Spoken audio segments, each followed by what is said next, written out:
সুপ্রিয় দর্শক, আমরা চলে আসলাম ফরিদ ভাইয়ের রঙিন মাছের খামারে। এখন আমরা ভিতরে প্রবেশ করব। তো দেখি গেট খোলা আছে কিনা। এই হচ্ছে ফরিদ ভাইয়ের খামার রঙিন মাছের। আমরা যদি প্রথমে একটু এদিকে আসি, আপনারা এখানে দেখতে পাচ্ছেন এইখানে ফরিদ ভাই যেটা বললো যে এখানে মাছগুলা ডিম দিবে এবং এখান থেকে বাচ্চা হবে। আর আমরা এ টু জেড ডিটেলস আপনাদের কাছে শেয়ার করার চেষ্টা করব, যেটা মূলত ফরিদ ভাই আমাদের কাছে শেয়ার করলেন। আর এদিকে দেখতে পাচ্ছেন আপনাদের অসংখ্য কিন্তু এখানে রিংয়ের মানে ট্যাঙ্ক তৈরি করা আছে। দেখতে পাচ্ছেন এই মুহূর্তে যে আপনারা রিংগুলো দেখতে পাচ্ছেন, এই যে রিংগুলো, এগুলোতে কিন্তু এখন মাছ বর্তমানে নেই শীতের কারণে। তো যেহেতু শীত, এ কারণে আসলে এখানে মাছ কালচার করা হচ্ছে না।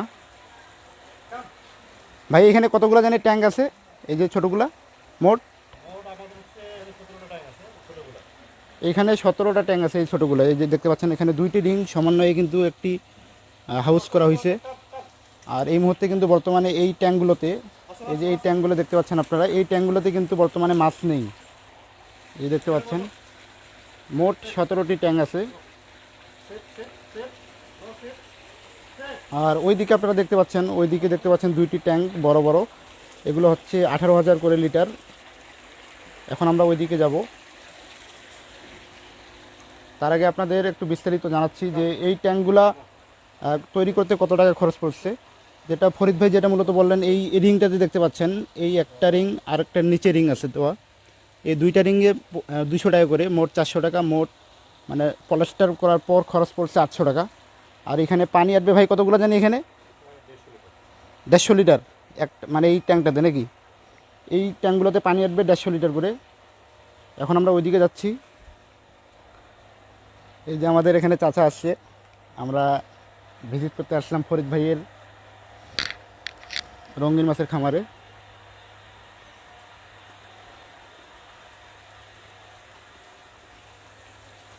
এই যে আপনারা দেখতে পাচ্ছেন এইখানে 18,000 করে লিটার দুইটি ট্যাঙ্ক আছে। এই যে 18,000 করে, এইটা একটা ট্যাঙ্ক। আর একটা দেখতে পাচ্ছেন এই যে এটা একটা ট্যাঙ্ক। এগুলো কিন্তু হচ্ছে 18,000 লিটার করে প্রতিটা ট্যাঙ্ক।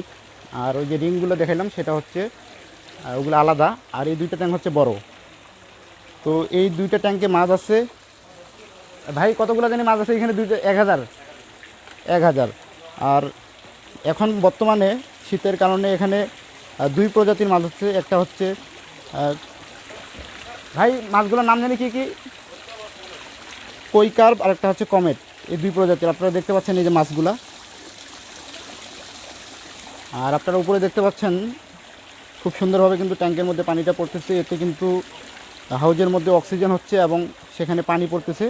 আর পানি পরিবর্তন করার সিস্টেমটা আমি আপনাদের একটু দেখাই। আউটলেট লাইনটা এই যে আপনারা দেখতে পাচ্ছেন, এই যে এটার মাধ্যমে কিন্তু পানি পরিবর্তন হয়। এটা যদি আমি একটু খুলে দিই তাহলে কিন্তু অটোমেটিক পানিটা বের হয়ে আসবে। এবং এর আউটলেট লাইনটা হয়তো বা মাঝখানে আছে এবং মাঝখানটা হয়তো বা একটু ঢালু। তো সেখান থেকে কিন্তু এই লাইনটা এখানে আসছে এবং এখান দিয়ে কিন্তু পানিটা অটোমেটিক এদিকে বের হয়ে যাবে, বাড়তি পানিটা। আর আমি আরেকটা জিনিস বলি রেখে, আমি হয়তো আপনাদের বললাম এই ট্যাঙ্কগুলোতে 18,000 লিটার করে পানি আছে। এবং এই বর্তমানে শুধু এই দুইটা ট্যাঙ্কে, আর ওই দিকে দেখতে পাচ্ছেন ওইদিকে একটা ট্যাঙ্ক, এবং ওই একটি ট্যাঙ্কে বর্তমানে মাছ আছে। আর বাকি রিংগুলোতে কিন্তু এখনও মাছ নেই। ওই যে ছোটো ছোটো রিংগুলো দেখতে পাচ্ছেন ওইদিকে, ওই রিংগুলোতে কিন্তু এখনও মাছ নেই। ভাই এই দুইটা ট্যাঙ্ক তৈরি করতে কত টাকা পড়ছে? এই দুইটা ট্যাঙ্ক কত টাকা? 60,000 একটা ট্যাঙ্কি? একটা ট্যাঙ্কি 60,000 টাকা করে? ভাই যেটা বললো যে দুইটা ট্যাঙ্কি মিলে 60,000 টাকা খরচ পড়ছে। 18,000 লিটার করে পানি ধরবে। এবং ভাই উপরে যে নেট দিচ্ছেন, নেট দেওয়ার কারণটা কি? হ্যাঁ, বুঝতে পারিনি।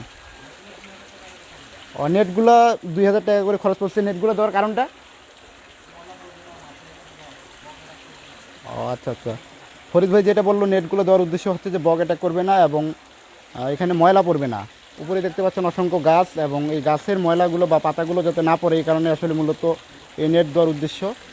আর ফরিদ ভাই দেখতে পাচ্ছেন এখানে অসংখ্য ফুলের চারা লাগিয়েছেন। এবং এই দিকে দেখতে পাচ্ছি আমরা কবুতরের খামার এবং ঘুঘু পাখি যেটা বলে, তারপরে অনেক রকম পাখি এখানে পালন করা হয়। আপনাদের একটু দেখাচ্ছি ভিতরে।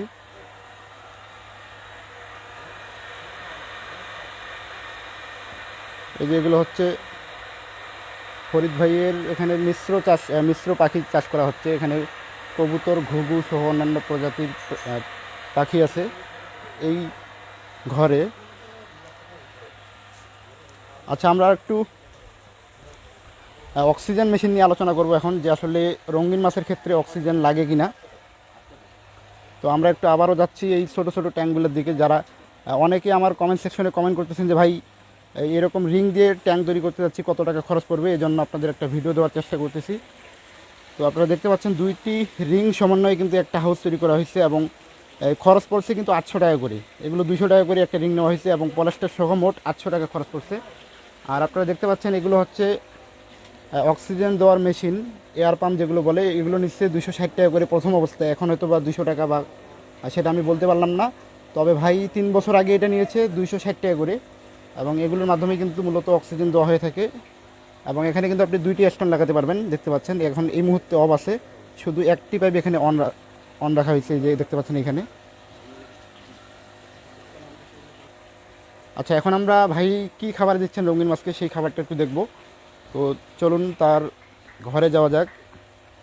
এই হচ্ছে মাছের খাবার। ভাই এগুলোর কেজি বা কত করে কি হিসেবে নিচ্ছেন এগুলো? কেজি 50 টাকা। ফিডের নাম কি এটার?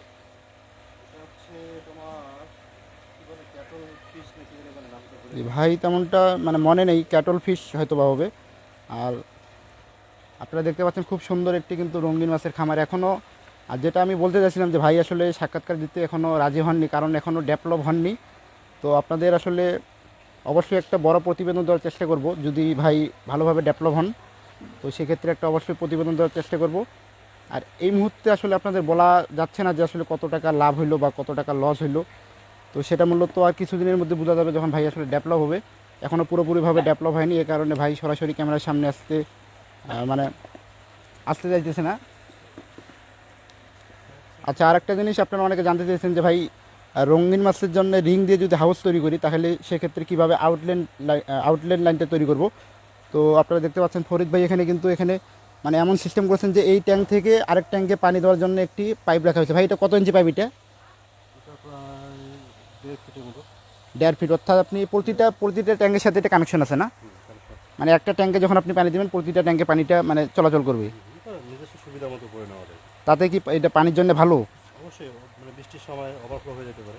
আচ্ছা আচ্ছা, যখন এরকম করে যখন মানে শেষ ট্যাঙ্কটাতে কি আউটলেট পাইপ আছে নাকি? আউটপুট পানি হচ্ছে তাহলে পানিটা স্রোত হচ্ছে, হ্যাঁ হ্যাঁ পানি দিচ্ছি এখানে, তো চারিদিক দিয়ে পানিটা চলে আসতেছে স্রোত হয়ে, তাহলে হ্যাঁ। মাছের জন্য এটা অক্সিজেনের কাজও করতেছে। ও আচ্ছা আচ্ছা।